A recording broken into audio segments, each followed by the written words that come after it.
You may have noticed that your standard of living has fallen quite dramatically in 2020. When I talk about standard of living, I'm referring to the things that support our well-being, the things that make our lives fulfilling, the things that make us happy. So much of this depends on time shared in intimate contact with our fellow humans, and I feel this is the reason why 2020 has been such a dismal year for most people. It appears that many people view our current situation as temporary, with the expectation that life will return to normal sooner or later. It seems a majority of the population are biding their time and simply waiting for things to improve. I've heard many people express the view that they will be glad to leave this year behind, with the implication being that they anticipate life to improve in the near future. But I think it's a mistake to eagerly turn away from our current situation, as I believe that 2020 has revealed some very important things and shown us some harsh truths about the way we live. To simply go back to our familiar routines would be to ignore these lessons and thereby miss an opportunity to change our lives for the better.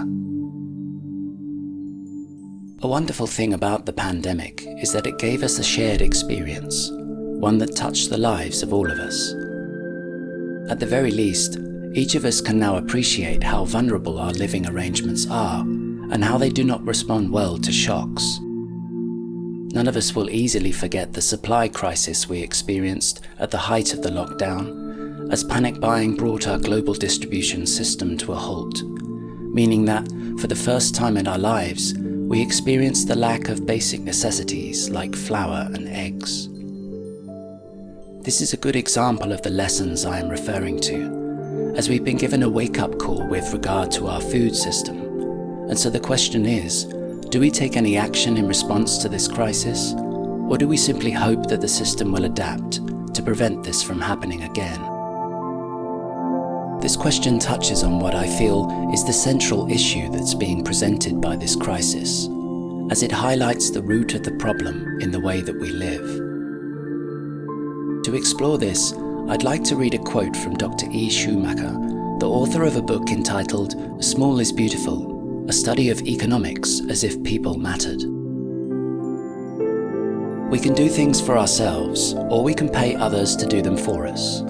These are the two systems that support us. We might call them the self-reliance system and the organization system. The former tends to breed self-reliant men and women. The latter tends to breed men and women who are good at fitting into the system of organization. In the modern world, during the last 100 or so years, there has been an enormous and historically unique shift away from self-reliance and towards organization. As a result, people are becoming less self-reliant and more dependent than has ever been seen in our entire history. They may claim to be more highly educated than any generation that has gone before them, but the fact remains that they can do little for themselves. They depend utterly on vastly complex organizations, on fantastic machinery, and on high-value incomes to pay for everything they need. But what if there is a hold-up, a breakdown, or unemployment? Does the state provide all that is needed? In some cases, maybe. But in many cases, people fall through the cracks, and what then? The answer is that they suffer, because they are unable to help themselves. I feel this short passage exposes the root of many of our problems as a society. But in relation to the pandemic, I believe this issue is presenting itself urgently for our attention.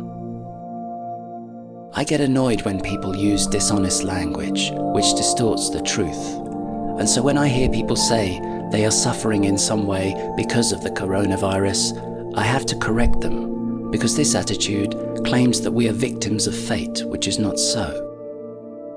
So when someone says that they could not celebrate their mother's 70th birthday because of COVID-19, I point out that it is the actions of the government that is causing their suffering, not a faceless virus which cannot take responsibility for anything.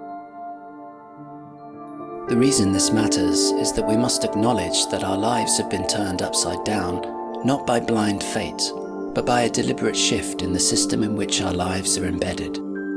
It may sound like I'm blaming the government for their shortcomings, but actually I'm highlighting the fact that all of our suffering over the last year has come from our dependency on a particular way of living, where everything is running smoothly. Thus, in times of crisis, when the system breaks down, we have no choice but to follow the instructions of the government to shut down our place of business, our social and community hubs, and to tolerate a form of house arrest, which has been devastating to mental health and to countless relationships. This is the harsh reality of the organizational way of life. When things go well, all is good. But when things break down, you have no autonomy, and you must do as you're told, even if it causes terrible damage.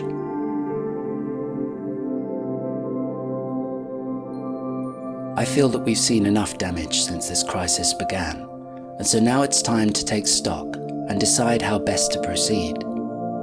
In this, we can heed the word of Dr. Schmucker and realize there is always an alternative to falling in line. We can take responsibility and make decisions to forge a path of our own choosing. This journey into self-reliance will be new to most of us, and that makes it a daunting prospect. But is it any more daunting than the prospect of more social distancing and lockdowns, which are sure to come if things get any worse? And in considering this predicament, we can remember this is a shared experience, and therefore everyone else is facing the same challenges.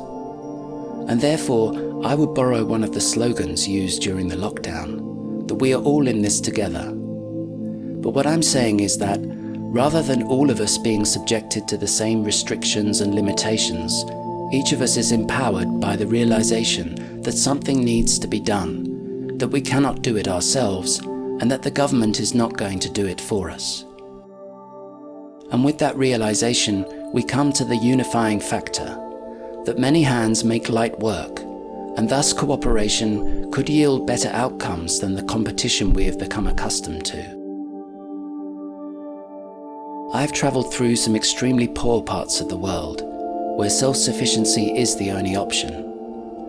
My observations of the people convince me of one thing, that if we use our shared energy and creativity to get things done, without relying on outside forces, we will be happier from the knowledge that we can take care of ourselves, and we will be happier because we matter within our community, the economy where people actually matter.